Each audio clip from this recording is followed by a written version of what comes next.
This is Joe Betar. This is Ramon Robles. And we talk to fascinating people about their love of hunting, shooting sports, and the outdoors. This is Hunting Matters. Hey, Ramon. Yes, sir. What do jaguars and tequila have in common? Oh, my goodness. I have no clue. I have no punchline for you. Oh. We're going to find out today, though.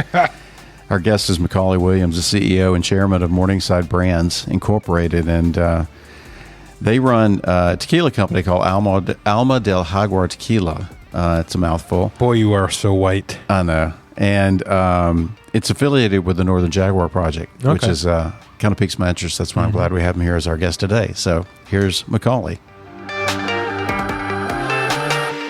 Hey, guys. Hey, it's Joe and Ramon. Hey, how are y'all? You didn't pick up on the first call. Are you breaking up with me? It's the first call I got. I'm just kidding. Who do you have over there? What's her name? I didn't have another call, guys. I swear. That's all right. We're just jerking your chain, man. McCauley, if you could take us off a Bluetooth or speaker, you'd have our gratitude. Okay, so when I do that, do you just want me to hold it up? Like we used How to do you want me to do it? Yep, like we used to do back in 2002. Just hold it right up to your ear and mouth. All right. How is that, boys? 10,000 Or times call better. the guy in the end that usually holds your phone for you. Isn't that, yeah, I need one of those. Call Ross. He'll stand there and hold it for you.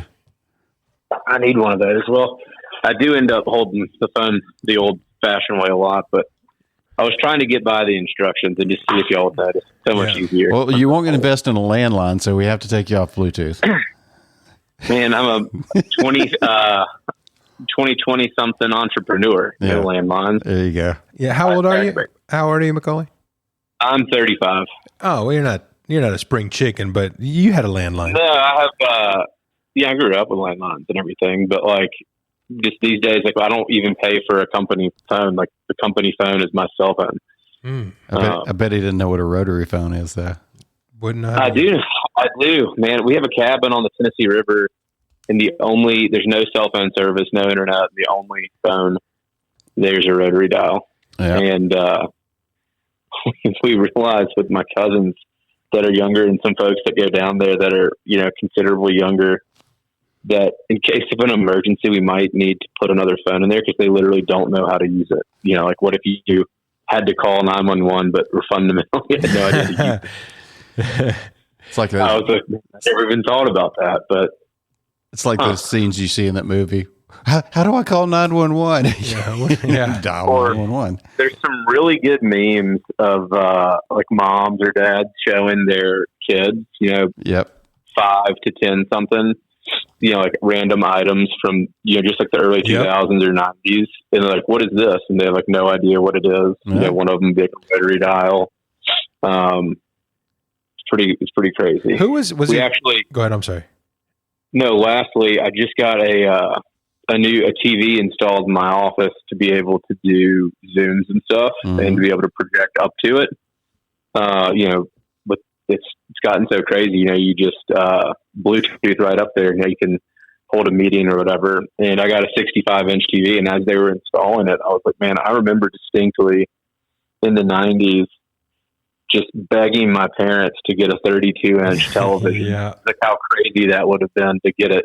That was like listed as a big screen. Yeah. It's probably 32 inches diagonally on the screen and probably about 45 inches deep. Yeah. And you would have had to take a loan out for the TV that big 10 years ago too. Yeah, I think 2 people to carry it. And then they said when they were doing that, like, what's crazy is that the 65-inch is now the most common size TV in America. It just kind of puts all that kind of stuff in perspective when you hear stuff like that. Yeah. All right. 2 things. But I digress. That's right. 1, have you ever recorded a song off the radio onto a tape? Have I ever done what? Recorded a song off the radio onto a cassette tape. Yes. Okay. All right. And then finally, there was a video of people talking to, I don't know what the age, millennials, whatever's younger than millennials, asking them, show me the universal symbol for I'm on the phone. And well, you can't see this, McCauley, but you and I would go pinky finger to thumb. Pinky thumb, yeah. Sure. They did flat hand No phone way. because they don't know what a receiver is that's on a right. phone. So they did, imagine your hand flat, McCauley, and just holding it up to your face. Yeah. And then, okay, now hang up. And they would close their palm like that. We hang up. Yeah. If my kids did that, I'd just take that flat hand and just slap it up against their face. That is pretty interesting. That is, think about yeah. stuff like that. That's crazy. Huh. That's crazy. So, Ramon, if you happen to be back on the single scene at this late stage in your life, and you were sitting in a bar, and an attractive young lady walked across there, and you gave her one of those, call me. Yeah. She'd probably like, Yeah. Sorry, Grandpa. this guy just got out of prison. Yeah, you'd be labeled COG, creepy old guy. Oh, wow. Look at that, COG. I am so thankful for my wife, man. I mean, for many reasons. One, because I have one.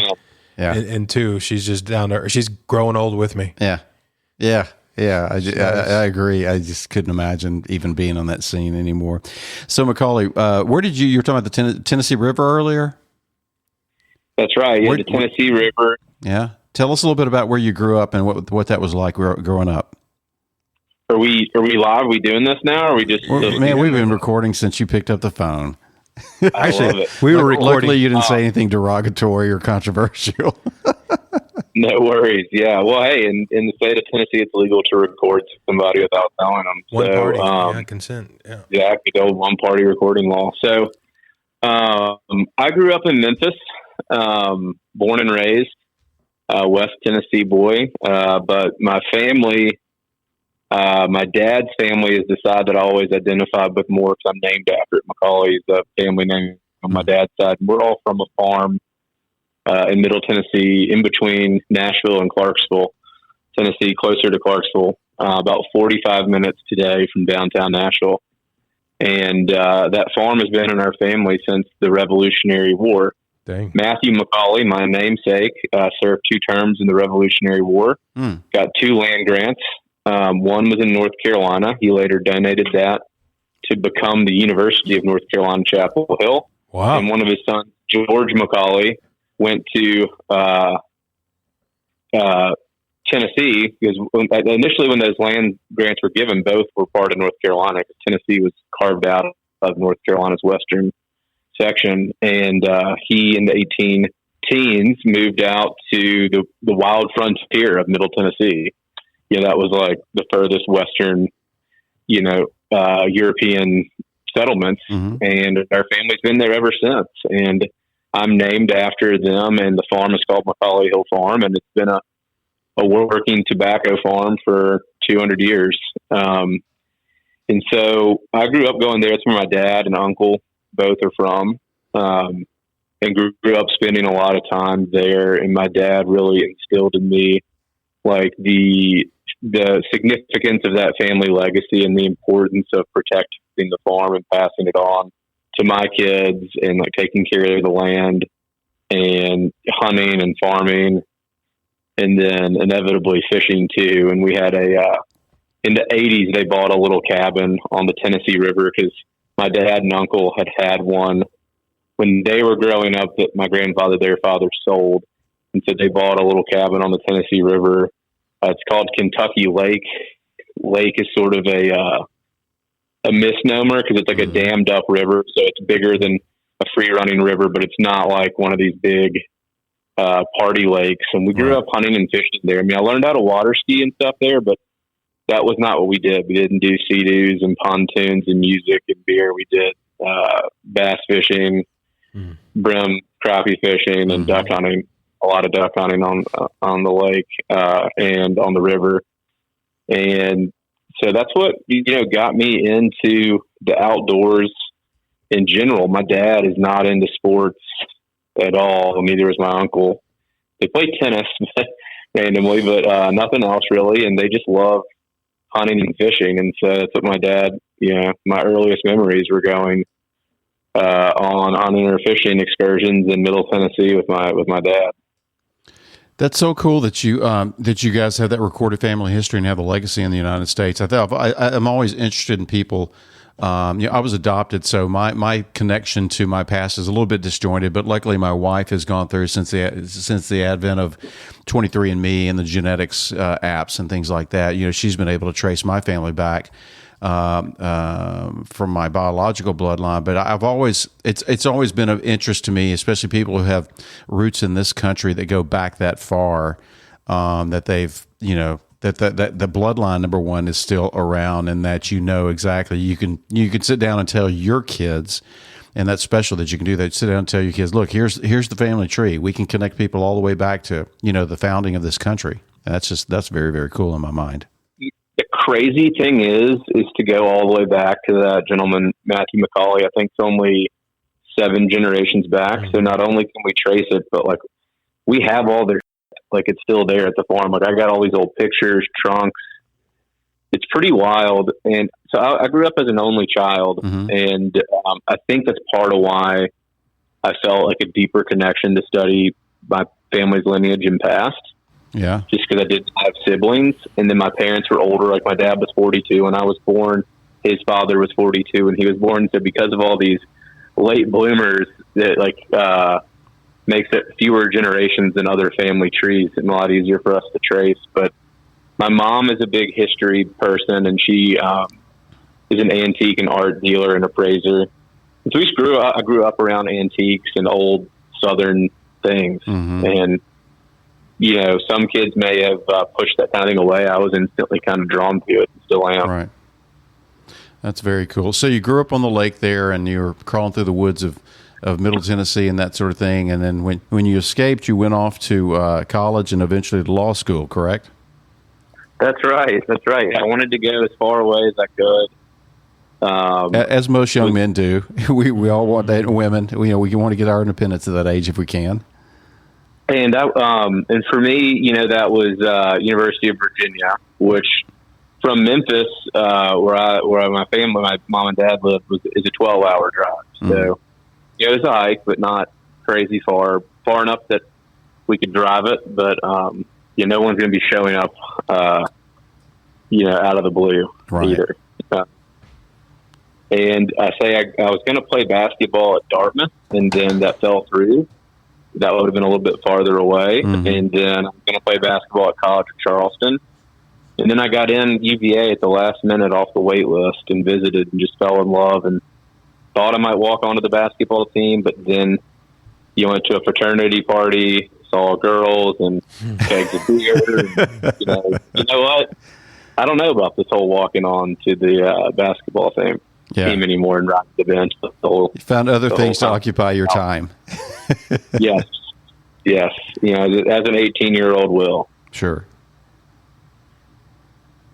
So when you finished there, then you went to law school. Was the plan always to go pursue something in the legal profession, or was that just something you kind of fell into? My dad was a lawyer, man, and I didn't know what I wanted to do. I ended up. I thought I wanted to be a bit in finance. A bunch of my friends went to Wall Street and stuff. They knew from day one because their dad did investment banking or whatever. But that's what they wanted to do. I didn't even know what any of that meant. I was doing great in the business school, and then bombed an exam after Hell Week at my fraternity, and realized I was better at writing and so history and English just came. Those kind of courses humanities came really naturally to me. So I ended up double majoring in English and history. And then at that point, I guess I'd sealed my fate. I was either going to be a teacher or professor or a lawyer, and I didn't want to be a teacher. So I was like, I better go to law school. And I didn't put a lot of thought in it, to be honest. I was actually living in South America, studying abroad, skiing and fly fishing down in Chile. Somehow I convinced my sweet parents to help pay for me to do that for a summer, and that it would be good for my education. And then I got back and realized I'd all but missed the chance to take the LSAT that fall. There was one more test being offered, but I'd missed all the applications to most law schools other than some of the ones in the SEC closer to home. And so I applied to a number of them and ended up getting a little scholarship to Ole Miss, which was about an hour south from Memphis where I grew up. So it's sort of my coming home. Went there. It was great. Being a 22-year-old single guy in Oxford, Mississippi, which is known for a lot of beautiful girls. It was a pretty good time and a great education. And that's really where I really grew up during that experience, I think. Southern women are the most beautiful women in the country, if not the world. I mean, yeah, I don't blame you. Nobody blames you, McCauley.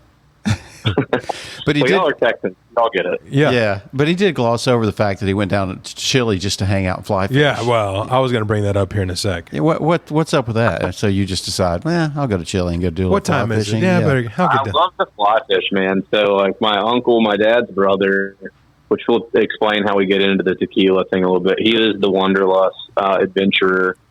He moved out west when I was, I guess, before I was born.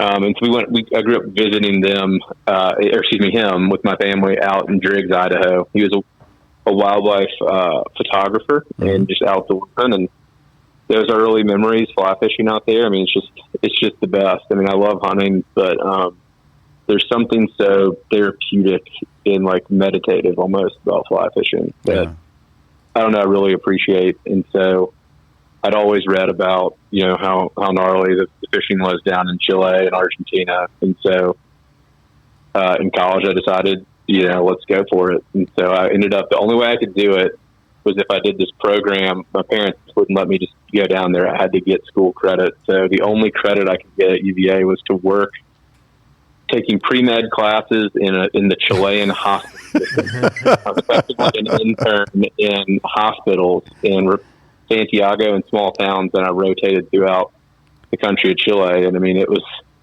some pretty intense stuff. And I thought I was going to be like in a classroom learning Spanish or I didn't know what the hell I thought I was going to do. I was just trying to fit. Sure. But they were like, look, buddy, you're like a live body with, an able body. You're going to like help, like provide medical care. And I like held people open during surgeries and stuff. It was crazy.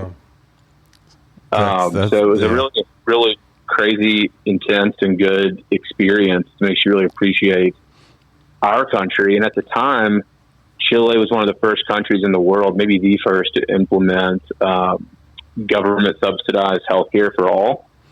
And I got to see that kind of firsthand what that did for their country. And all the people of means still had private health insurance, and their hospitals were a lot different. They were much more like ours than the state subsidized hospitals that were pretty, sad, for lack of a better word. Right. Wow. But beautiful country down there, man. Highly recommend going. I went in our summer, so it's their winter. Mm-hmm. So there was some decent fishing, and there's also great skiing. I love to ski. I just like the outdoors. I wish I did more of it. Instead, became an entrepreneur and a lawyer. A lot of indoor spreadsheets and paperwork. Yeah. Somehow you get no sympathy from me, but I want to go back to your growing up in Memphis, if I may, because you mentioned something, the fact that you're from Memphis. I don't know how much time you spent there, but I've visited on occasion, and I'm curious about the barbecue scene. I went to eat at Corky's Barbecue. How did I do in terms of picking a barbecue spot? So look, I'm not going to throw any of the local businesses under the bus, but there are better. That Corky's is a larger, more commercial operation. They have some good options, but there's some really like great hole in the wall places. I'm a foodie too. I love great food, and I'm not afraid of like a sketchy looking place if it's not for good food. But there's a lot of great barbecue here, and Memphis, has a large Black and African American community. Yep. And there's some unique, kind of Memphis Southern styles of barbecue that are rooted in that culture. And there's some just truly amazing Black multi-generation family-owned barbecue places in some kind of, hole-in-the-wall type locations that just put out some of the best barbecue you'll ever eat. Yep. My three favorite are Payne's, A&R, and the Cozy Corner. They're awesome. I think I've been to the Cozy Corner. No, you haven't. Yes, You're just trying to get along. No, I think you want him to invite you to Is it Cozy Corner with 2 Ks? No. No, I've been thinking of another Cozy Corner. Wow. Payne's, A&R, and Cozy Corner. Those are the legit spots. There's several others, but those are just like I'm sympathetic to them. They're awesome. It's Corky's. Corky's is good if you're a tourist and you go and you got, okay, let's go to Corky's if you're not a local and not familiar with the whole. I'm the same way about New Orleans growing up in Louisiana. The whole New Orleans places that people don't want to go to after dark are the places I like to go. And, we went out to, where was it? We were in Charleston and we went to Rodney Strong's barbecue place out there. And he's a James Beard award-winning chef. And his little, no slam against him, but his little place there in Charleston, I wasn't that impressed with. Okay. I'm sure that the stuff that he served out of his smokehouse under the pecan trees and stuff, that he became famous for before he got an investment behind him. Yeah. Was much better than they're cranking out on this brick and mortar spot. Yeah. I have no doubt this guy. I've watched him cook. I've seen shows about him. I have no doubt he knows how to do barbecue. It's not the same thing, and I think you lose that when you start. So we're talking hunting matters. We're talking about food, but when you start to mass produce something, it's just hard to keep it up like the it's original. One of those things. Barbecue just doesn't scale. Yeah. The way other cuisines can. That's like Franklin's Barbecue in Austin. He's only got one spot, right? Still, So. That's it. And he builds all of his own cookers, and he hand selects all of his wood. Oh, okay. So he's not mass-produced that. And I think what helps is once they're out of barbecue, they're done. Yeah. And that's what, you're not forcing more product. Yeah, and with McCauley being a foodie, he'll appreciate this. I learned how to cook Texas brisket from Franklin's recipes. My wife bought his cookbook for me, and I'm a cookbook freak. I'll look at stuff, and she's taught me over the years to look at stuff and then make do your own tweaks off of it. But I love his viewpoint of, I'm going to tell you exactly how I make brisket because he's famous for it. This is how I cook it. This is how I do it. This is the salt. This is the specific grade of pepper I use. Here's the salt I use. You go ahead and here's everything I do. And his philosophy is, I'm going to tell you everything I do because I know you cannot duplicate it the way I do it. Exactly. And I appreciate that. I mean, my brisket is much better than it used to be because of the stuff I use. And I use his seasoning stuff, not the pre-made stuff, but, his firm belief is brisket is salt and pepper, 1-to-1, using a specific type of salt and a specific grade of pepper. And then if it's ribs, it's 3-to-1. Salt to pepper, and that sort of thing. And I appreciate that because he's like, you can do what you do all day and replicate what I do, but you're never going to exactly duplicate it and draw lines of people standing out like he does. So, but we could talk about food for hours because I think the three of us are definitely brothers at heart as far as food goes. It's funny. No matter how well you know this land, you always seem to get lost in it. That's because it's your escape, your place to reconnect to nature and yourself. At Capital Farm Credit, we're proud to help people like you purchase recreational land where you can hunt, fish, four-wheel, or simply get lost in.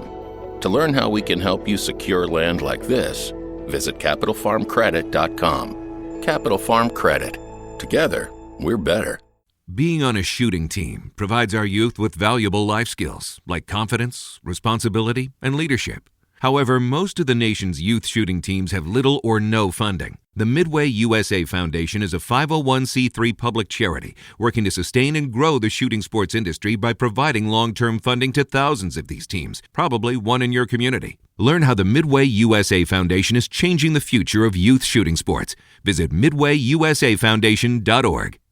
Hey, I'm Trace Atkins, and if you grew up hunting like me, you know the importance of sound, or more importantly, silence. Every step, every breath, every move gets made with purpose. Silencers control the noise, and thanks to Silencer Central, buying one is now easier than ever. Plus, Silencer Central ships straight to your front door. Visit silencercentral.com/simple to see how you can get silence delivered.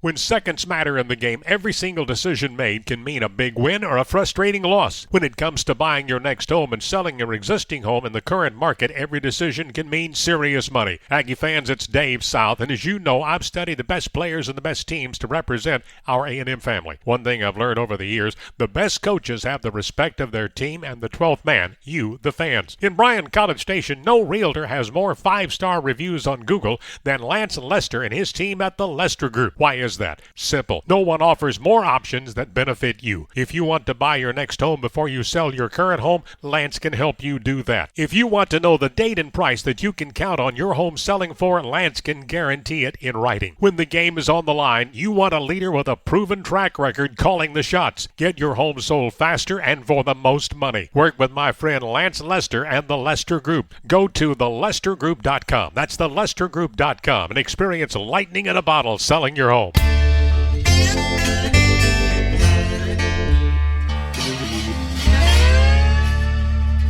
McCauley, what made you want to become a lawyer, and why was it To Kill a Mockingbird? So to be honest, I just didn't know what the hell I wanted to do, and the thought was that law school is going to open more doors than it's going to close. Mm-hmm. My father was a lawyer, and I was pretty adamant that I wanted to do corporate law as opposed to litigation. I mean, there's two major, it's the big bifurcation of law. It's like, are you going to do corporate transactional work, or are you going to do litigation? And then there's, of course, a bajillion subcategories and specialties off of each of those main two arteries. Yeah. I figured the corporate side would be the quickest path out of not actually practicing law, which is what I did not want to do. I wanted to be an entrepreneur. And so I did law school at Ole Miss and did the business law certificate program, or like focus, if you will, and then got a great job with a law firm called Baker Donaldson here in Memphis, and did M&A, mergers and acquisitions and securities law. Got a great, foundation of business, and was taught what really hard work means working at that big law firm, and then got like a good structure and organizational skill set there, and then made the leap into what I do now, which is randomly as it sounds, spirits entrepreneurship. So I create premium spirit brands, liquor brands, and I've been doing that for the last 8 years. So for our listeners, for their benefit, McCauley is the CEO and chairman of a group called Morningside Brands. And McCauley, you educated me. I want to talk about some of the things we talked about, because McCauley and I spent time at Turkey Camp this past spring here in Texas. And so you've been involved in as far as the liquor and spirits business, you've been involved in beer, bourbon, whiskey, rye whiskey, rum, tequila, and gin, correct? That is correct. So you've pretty much covered the spectrum here. But am I right in saying that your latest endeavor, probably the one that occupies most of your time, is the tequila line? That's right. The main two focuses have been bourbon and tequila, and there's been some experiments on the side and various others. And bourbon was really kind of first, and that's what got me out of the practice of law. And tequila is what I'm doing now, and it's a lot of fun. It's the spirits industry is a growing industry relative to wine and beer. Premium craft spirits is a hot category, and it really seems to suit my personality well. There's an element of adventure and exploration to it. There is that foodie component of trying to create the best possible flavor and recipes and tinkering the way you were describing, Joe. Mm-hmm. And then there's also, a lot of legal matters that come up through trademarks, contractual negotiations, et cetera. And then sort of that other creative side of your, of the spectrum in your brain when it comes to marketing, of trying to convince people to buy it, and, photo shoots, video shoots, taglines, all of that. So it really engages every part of my brain and personality. And I just find it to be inherently fascinating. And you can make a decent living if you're successful at it. Mm-hmm. Mm-hmm. I guess when Ramon, when you and I talk about tequila, our brains automatically goes to the George Clooney success stories, right, and the Ryan Reynolds, what his gin, and those success stories and that sort of thing. How clouded or how crowded is that market, and is there? Obviously, you think it's worth your time and endeavor to go into it, but is it? How do you? I guess my question is, how do you not get lost? Well, it's a great question, and that's sort of the question we ask ourselves every day and are trying to solve against. But I think what people kind of from the outside looking in fail to put in perspective is alcohol consumption is not, for most people, they're not just looking to get drunk. They're looking for the experience and the emotional connection to that brand. Therefore, there's always a market for something new, different, innovative, in various categories, whether it be tequila, bourbon, gin, rum, come in and out of favor, vodka and popularity, et cetera. And so it's much more akin to, I would say, fashion or music, in the sense that, the basic design for pants was designed a long time ago, but there's constantly new brands coming out with new styles. Music, rock and roll has been a genre for 50, 60 years, however long, 70 years. But there's still new innovations within that category, et cetera, et cetera. And so more so today than ever, people are less brand loyal when it comes to their spirits. People are more willing to try, collect, taste, experiment with different products. And so that offers, a sliver of opportunity for a new entrant into the market.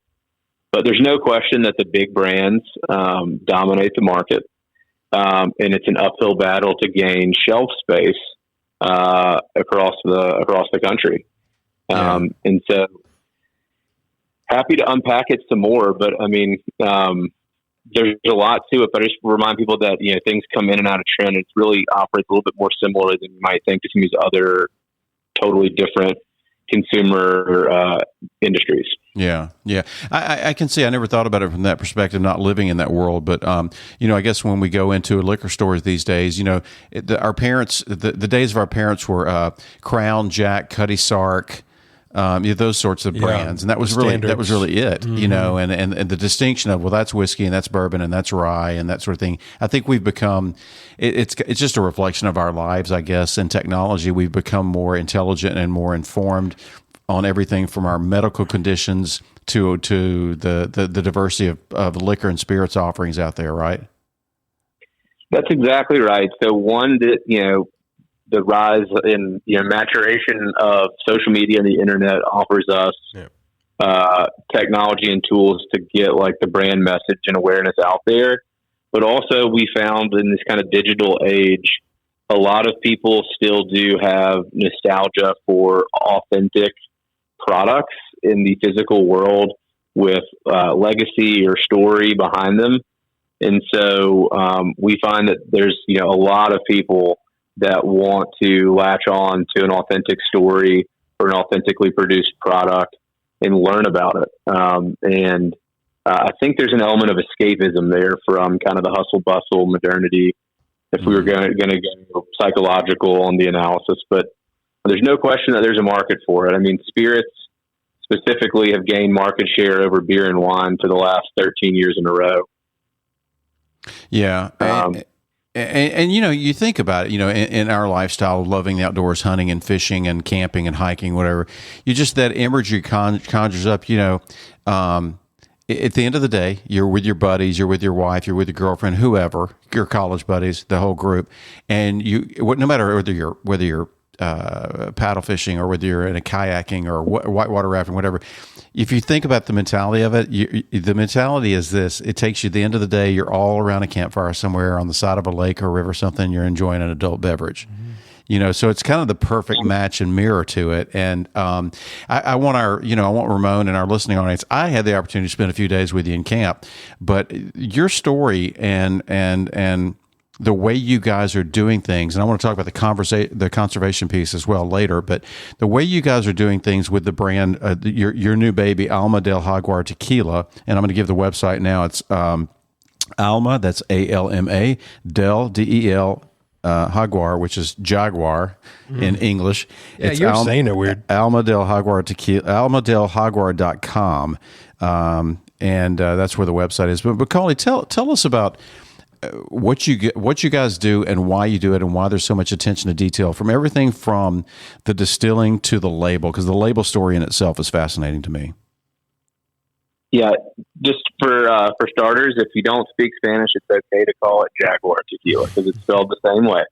But my dad's brother that I mentioned, who lived out west, moved to Mexico to photograph and study wild jaguars, ended up founding the Northern Jaguar Reserve in Sonora, Mexico, which is now the largest privately managed wildlife refuge in Mexico. And he has been doing that for the last 25 years, managing a jaguar conservation effort in Mexico. And so when I created this tequila brand, the goal was to raise money and awareness for his life's work and sacrifice of jaguar conservation. And I just thought it was the coolest thing ever, what he did, because of the sense of exploration and adventure, but for, an environmental cause and conservation.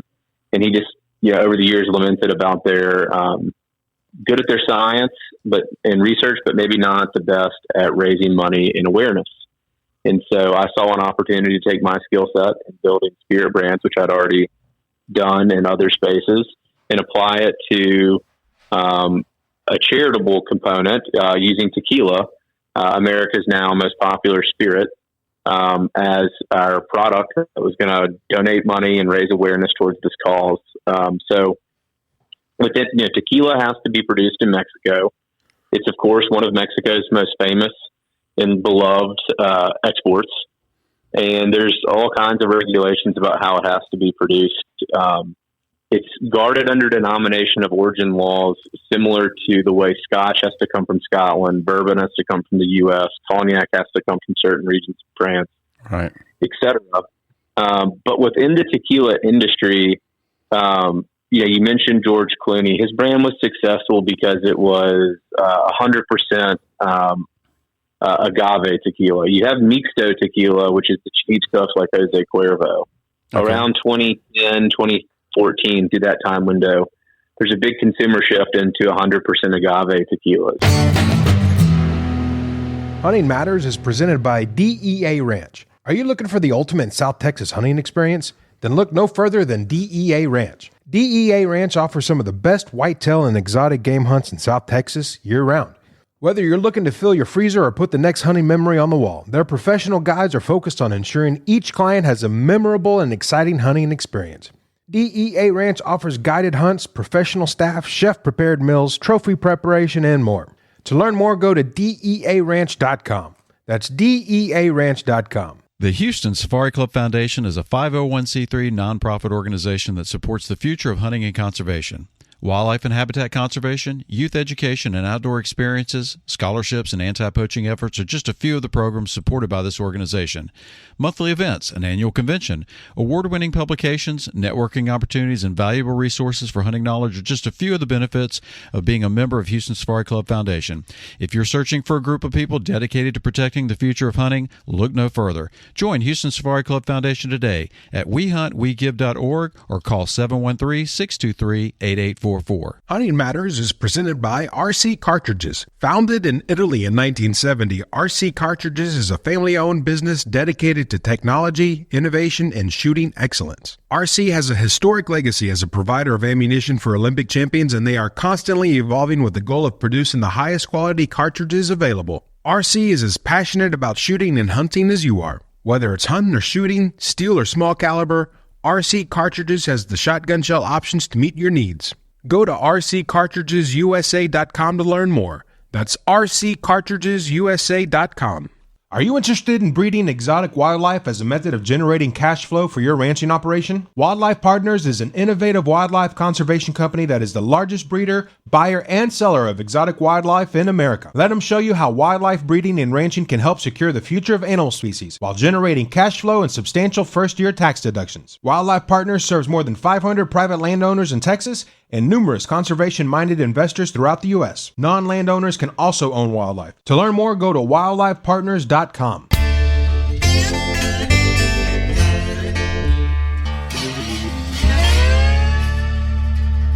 Well, Clooney's tequila actually there was Rohypnol in it, so people shouldn't be drinking that. I'm gonna get to that. So Okay. that's we're getting into legal technicalities here. So turns out, unbeknownst to most American consumers, people start drinking 100% agave tequila, thinking that they're drinking something that's literally 100% agave.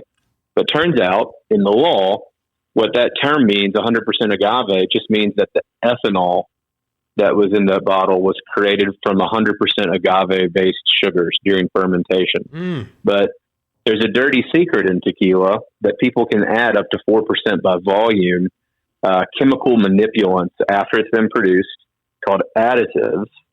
The Casamigos brand is pumped full of additives like glycerin, artificial lab-created sweeteners, and vanilla, artificial lab-created vanilla flavoring agents. And most of the products out there have that. So what I'm saying is, for the longest time, it was always the cheap stuff. Then there's this movement to 100% agave tequila. And then there's been a great awakening in the last 5 years or so, people realizing, wait a minute, a lot of this 100% agave tequila is, bullshit. Mm-hmm. And so then there has been the birth of what we call the additive-free movement, of where people insist on drinking additive-free tequilas. So 100% agave tequilas that are actually 100% agave, water, and yeast, and nothing else. And there's a group called Tequila Matchmaker that does audits on brands and does lab analysis to see what you put in it, and they issue a certification if you are additive free. Our brand is additive free. But going back to our brand and our cause, is we knew right from the beginning that if we wanted to raise money and awareness for jaguar conservation through my uncle's operation, the Northern Jaguar Reserve, we needed, one, to have a really great product, because we're not going to outspend the big guys in marketing. So we had to lean on product quality to be a key selling point if we're going to sell any of this stuff. And then we needed to find a producer that could produce authentic tequila sustainably, because we can't be about environmental conservation in one part of Mexico, northern Mexico, and then, destroying the environment through poor environmental practices in central Mexico, where we produce this in Jalisco. Yeah. And so we were really looking for a special producer that could produce high quality, sustainable tequila, and that had capacity during this tequila boom to do business with us. And we met with about 25 producers. Wow. And fell in love with one of them specifically, which is a 5th generation operation. The Vivanco family of Arandas, Jalisco, Mexico. It's 2 hours east of Guadalajara in the Los Altos region. It's sustainably, our tequila is sustainably produced with single estate agave. It's harvested by hand, cooked in brick ovens, pressed with a roller mill, open air fermentation, copper pot distillation, bottled unfiltered by hand. And we're winning a lot of awards for our product quality. But effectively, I met with this family and used my background in the spirits industry to work with them to come up with our own kind of unique process.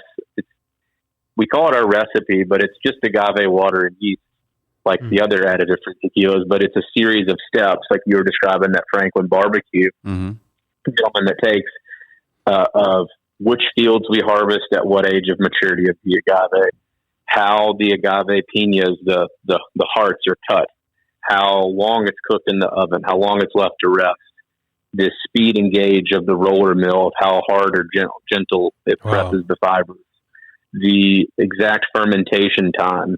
And we use a combination of natural wild yeast that just occurs naturally in the air all over the world.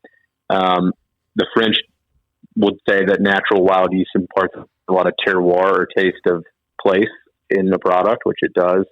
But then we also add 20% champagne yeast that we import from France that adds a little bit more sweetness during the fermentation process, but a natural sweetness, no sugar or anything. And then how we distill it. We distill to a certain ABV and leave in only the heads and the hearts of the distillation run. Like all these different things, there's about 50 different steps that we do that influence that flavor profile in our tequila. It took about a year of working with this family and their master distiller to design our base Blanco tequila. And we released it last May, and we also have aged expressions now, Reposado. We're working towards our Añejo. We're trying to do everything authentically. We're the first liquor brand to, not only the first tequila brand with a specific cause, Jaguar and environmental conservation, but we're also the first spirit brand that's done 100% recycled packaging. So our bottles made from 100% recycled glass, our labels made from the leftover agave fiber, our corks are repurposed recycled corks, our boxes that we ship it in are made from 100% recycled cardboard. And then I go so far as to actually source each one of those components from within 85 miles of our distillery from local Mexican manufacturers that produce it all. So we really go the extra mile, like through every step of our production process, both from the liquid to the farming, and then also to the packaging. I've said this before, but my wife has a saying. She's always, since we've been dating 34 years ago, she's always said this: "Pay peanuts, get monkeys." And you're talking about a process here that requires a lot of attention to detail, but also the fact that the ties to the Jaguar Conservation Project, the Northern Jaguar Project, and the fact that you're sourcing local and you're doing all these things, that's not cheap. But it tells that you have a commitment to giving back beyond profit. You know what I'm saying? And I think that's very cool. Well, I appreciate it. And it's since now that I've been on this mission for the last 2.5 years, it's really invigorating to have kind of a North Star to get up every day to go towards. It's not just seeking profit. We are a for-profit company, but we have a charitable component of donating 10% of our profits towards jaguar habitat conservation. But it also helps differentiate our product from others. But just like there's a saying that if you always tell the truth, you don't have to remember anything. Mm-hmm. You don't have to memorize the made up story. There's also, like, within marketing, it's such a breath of fresh air and a relief to me as the CEO and the head marketer of this product to have such an authentic story that's all true and based on integrity step by step. There's no kind of area that I have to cover up in my marketing spin or say, hey guys, don't ask me about this. Like, I'm not going to answer this because I don't want to talk about it. It's refreshing to like just do it the right way. And people care, like nowadays with the internet, like you can research anything and find out all this stuff if you care. And so people can find out the truth behind brands pretty quickly. And so to me, it's just the only way to do something. It's the right way. And it's been a lot of fun. I mean, the journeys to Mexico are just that. They're true adventures every time I go down to the distillery, and just meeting the people and getting to know that culture more and more is just absolutely fascinating. Hunting Matters is sponsored by Bass Pro Shops and Cabela's. Under the visionary leadership of founder Johnny Morris, Bass Pro Shops and Cabela's is leading North America's largest conservation movement. Together with their partners in conservation, they're positively shaping the future of the outdoors through donations, grant making, and advocacy. The 501c3 Outdoor Fund raises funds to support conservation efforts by activating more than 200 million passionate sportsmen and women, rounding up their purchases in Bass Pro Shops and Cabela's stores and online. Visit BassPro.com or Cabela's.com today. Turn a gun you like into one you love. You'll shoot better with the Boyd's Hardwood Gun Stock. Upgrade your firearm to Boyd's and your gun will fit you better and look better. Boyd's uses only top-grade hardwoods because a hardwood stock performs. Boyd's gun stocks are engineered to fit precisely on its specified gun model. Their engineers have continued to perfect manufacturing methods since 1981. That's why you get far more gun stock for your money. Boyd's makes gun stocks for hundreds of gun brands and thousands of models. Shoot better today at boydsgunstocks.com. Nobody wants to imagine an emergency on a hunting trip, but when the unexpected happens, you want the team of medical and security experts at Global Rescue to be there for you. Global Rescue Operations Centers are staffed by experienced personnel, and you'll always speak to an expert on the first call. With unparalleled capabilities to transport members to their home hospital of choice, you'll get back to your preferred hospital, not the closest. So, trade what-ifs for peace of mind with convenient travel services designed for the unexpected. Learn more at globalrescue.com/huntingmatters. Gunworks is a Cody, Wyoming-based manufacturer and provider of premium long-range rifle systems, optics, components, and training. Since 2006, Gunworks has led the charge in innovating and engineering premium quality long-range shooting technology, equipment, and techniques with a singular goal of providing hunters the ability to achieve quick and effective one-shot kills at whatever distances shots are encountered. The Gunworks team is dedicated to service and perfection in purpose-built products ready for 1,000 yards out of the box. Learn more at gunworks.com. That's GUNWERKS.com.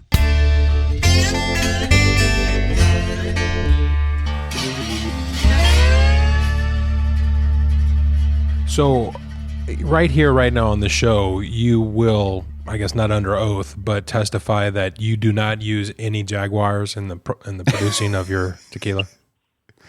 There's no Jaguar parts or blood in any of this tequila. Jaguar juice was made illegal, I think, back in 1987. It could be a selling point, though, if you said, look, we took Jaguars that have passed naturally, right. grounded their bones, right. And then people would get off on that. After they bring the añejo to market, what they'll do is the next line is going to be called Jag Juice. It'll be called a Sangria de It'll be one of those pop top, carbonated tequila beverages. With this Jaguar body part stuff, there is actually a whole black market trade. Oh yeah. Of the parts, and where they actually end up mostly is in Southeast Asia. Yeah. Where certain cultures do believe in like some sort of magical powers or healing properties to jaguar claws or teeth or furs. Helps with the wane. Interestingly enough, it's sold, like Jaguar components are sold over there because what they're actually looking for is leopards. Yeah. But they're selling the Jaguar, trying to pass off the Jaguar parts. And it's actually an interesting problem. And in that black market trade, somehow, some way, I don't fully understand it. A lot of it comes through our borders in the U.S. from Latin America before heading to for it to be washed in legitimacy before being shipped over, obviously illegitimately to Southeast Asia. But I have a friend with the Arizona Game and Fish and some of the border people, and they were saying that this is like an actual issue of finding various exotic animal parts, and a lot of them Jaguar parts, in smuggled things. I don't know. You just learn something new every day. And I'm glad you brought that up, though, McCauley, because when we think about black market animal poaching and that sort of thing, it typically, since we live in that world, it's typically all about Africa. Yep. And you forget that's happening. It's happening in every country, but the jaguar is being more in peril than just about any other big cat out there. It's even more alarming that that they're. I don't know. I've got my own deal about the whole virility, medicinal purpose use. There are a lot of plants and things out there that can treat conditions better than most manufactured medicines. But the whole thing with the animals and stirring them into broths and stews and teas that they're going to make you. I don't know. They're going to have an animal Viagra, liquid tea that you can drink when you're 70 made from the eyeballs and teeth of a jaguar or a leopard or whatever. It's just absolutely ridiculous to me. Well, and so, I'm a pretty avid, we talked about it, hunter and fisherman. Mm-hmm. I mean, not quite as avid as y'all. I would be if I had more time. Let me sell more of this tequila, and then hopefully I'll get more time. But, I've been on a, proper African hunting safari. And, but, most sportsmen get the difference between what is legal and tag limits and seasons and stuff versus poaching. And there's really just nothing cool about poaching, no matter how you frame it. It's just illegal activity that I'm sure none of your listeners support. Yeah, we could, like I said, we could talk another couple hours just about that, about poaching and the animal populations and wildlife habitat and that sort of thing. But I wanted to go back to the Northern Jaguar Project. So. This project has been around. This is, I'm doing chicken egg here. It was around before you came up with the tequila line and things like that. But what all is involved in that, other than monitoring animals and habitat protection? I know there's a lot more involved with it. For sure. So first and foremost is jaguars are native to the United States, and the last sightings. For a period of time were in the 1940s of wild jaguars in the U.S. until a very now famous mountain lion hunter and rancher in southern Arizona named Warner Glenn in 1996 photographed the first ever picture of a jaguar in the wild in the United States. It sparked a lot of interest and conservation efforts in the late 90s, and that is when the Northern Jaguar Project was formed, which was my uncle and the biologist that he was working with traced the source population of cats that were crossing the border and wanted to establish a program about protecting that breeding ground, which they discovered to be the northernmost documented breeding ground of where jaguars were mating left in the world, which was about 100 to 120 miles south of the U.S.-Mexican border, just kind of due south from Tucson, Arizona, the Sierra Madre Mountains. And so their whole premise was protecting the northernmost breeding ground of wild jaguars, restabilizing the population in northern Mexico. For political reasons, they don't state it out loud, but sort of the implication is to restabilize the population in northern Mexico in hopes that, you know, the cats will come back into some of their native ranges in the United States. Mm-hmm. And that's what I am very fascinated with. Yeah. You know, I'm an American. I went over my family legacy. I just think it's so magical and cool that we have these majestic creatures native to our country, and I would love to see them back. And I love the idea too of just saying I'm into Westerns and cowboy stories, the idea of the early settlers and cowboys in the West, like that there were, you know, jaguars roaming around in the woods and mountains out there, not only wolves, but jaguars and bears, and just, you know, find all of our native animals to be fascinating, especially the, you know, apex predators. And so my personal mission with my brand is to help support jaguar reintroductions naturally through stabilizing the population in corridors back to the U.S. And I guess just out of a point of passion and pride, the fact that these animals are native to our country. And that can get controversial because the endangered species list then triggers critical habitat discussions, and a lot of ranchers rely on ranching on public lands in Arizona, New Mexico, and Texas. And if that land is declared critical habitat, it could impede upon their interests. I am the furthest from anti-ranching as it gets, but I just think there's a happy medium. It's sort of like in today's political climate, you just have to sometimes say, man, like there's got to be a sensible middle ground to this where we can kind of, you know, people are making good points on both sides of the aisle on this jaguar issue. Like let's come up with a working solution that allows them to come back in the U.S., but doesn't impact, you know, small business cattle ranchers and the ability to make a living either. You know, there is a happy medium there, and no, the cats do not kill a meaningful amount of people's cattle.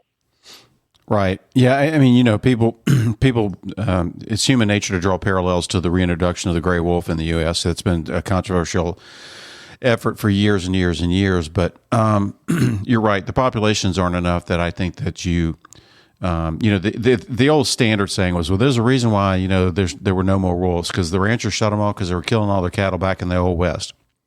I don't think you have a sustainable population of jaguars that, especially not in the U.S., that's a threat to, you know, cattle operations and that sort of thing. And like you said earlier, you're not looking at biological approaches or artificial approaches to reintroduction. You guys are looking at natural reintroduction and natural spread of these populations.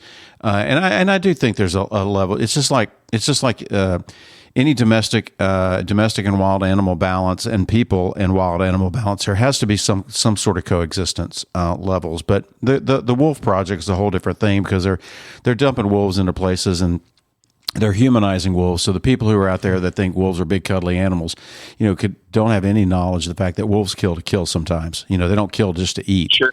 I mean, they are the ultimate, in my mind, ultimate apex predator. They operate.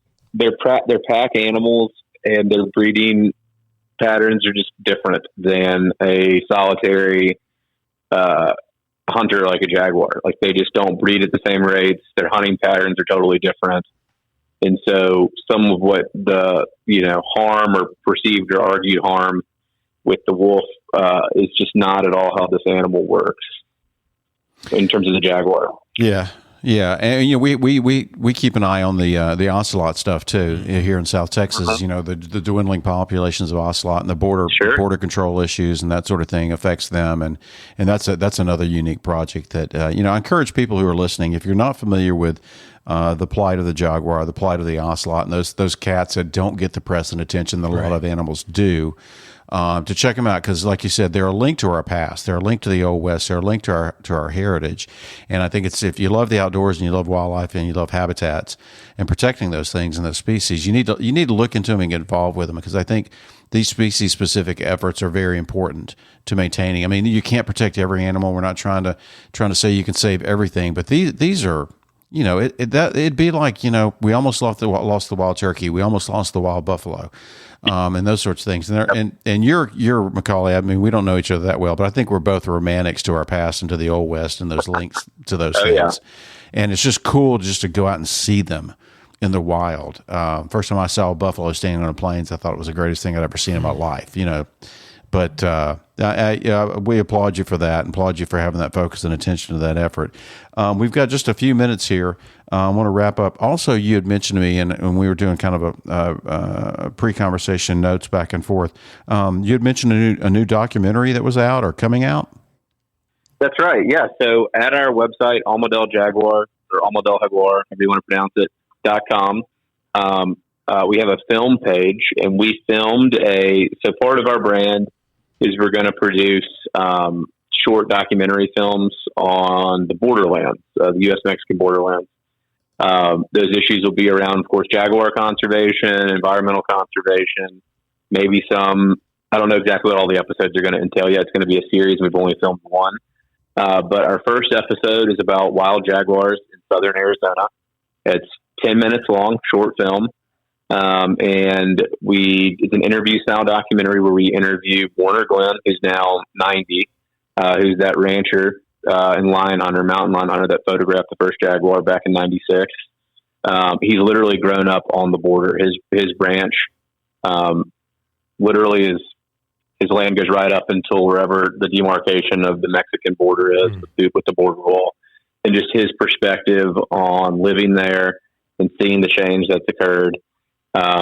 From environmental, political, all of it perspective, fascinating. And then we also interview two women who run the Big Cat program at the University of Arizona that are studying the wild jaguars, of which we believe there to be 6 in southern Arizona, New Mexico right now. Not big numbers, 6 in a huge area. And then we interview them and how they're studying these cats with trail cameras and citizen scientists. And then Roberto Wolf, who is now the executive director of the Northern Jaguar Project, just to get people thinking, because we did this first one, so it's on conservationists, ranchers, and the border wall. Pretty hot topic right now with the border wall, but what a lot of people don't think about on either side of that spectrum is the environmental impact of what we do along the border. And the Mexican-U.S. border, despite the way the media portrays it, is not a barren wasteland. It's in parts very beautiful. There in Texas, through the Big Bend area is just stunningly beautiful. And then in southern Arizona and New Mexico as well, it's some of the most ecologically diverse areas in the whole world. And sometimes through all this political climate, these environmental elements are not discussed. And I'm not saying that I'm very pro, locking down the border, shutting down illegal immigration. I just think there's smarter ways to do it than the way it's currently being done, as proposed by either kind of our two parties. And just want to showcase people that there's these issues are not, option 1 or 2. There's all sorts of ripple effects of these decisions that they have that will be lasting for generations to come. And we just need to, as a country and society, be a little more conscientious of the ramifications of all of our decisions relative to the environment, because, I hope and pray that my kids and grandchildren get to explore the outdoors, the way I've gotten to, and that we haven't, messed it up too bad for them. McCauley, that's a great way to end the show, man. That's food for thought right there. McCauley Williams, the CEO and chairman of Morningside Brands, has been our guest today. We really, really appreciate your time, and we're going to have to get you back and especially when you get the launch of that Añejo out and get an update on the Jaguar Project. We'd love to have you back on the program. Awesome. Well, I really appreciate it, guys. Looking forward to it.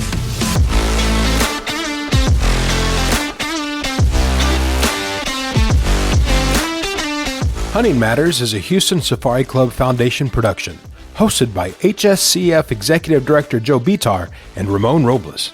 Produced by Ramon Robles. Please rate, review, and subscribe wherever you listen to podcasts. For questions or more information, email us at info@wehuntwegive.org.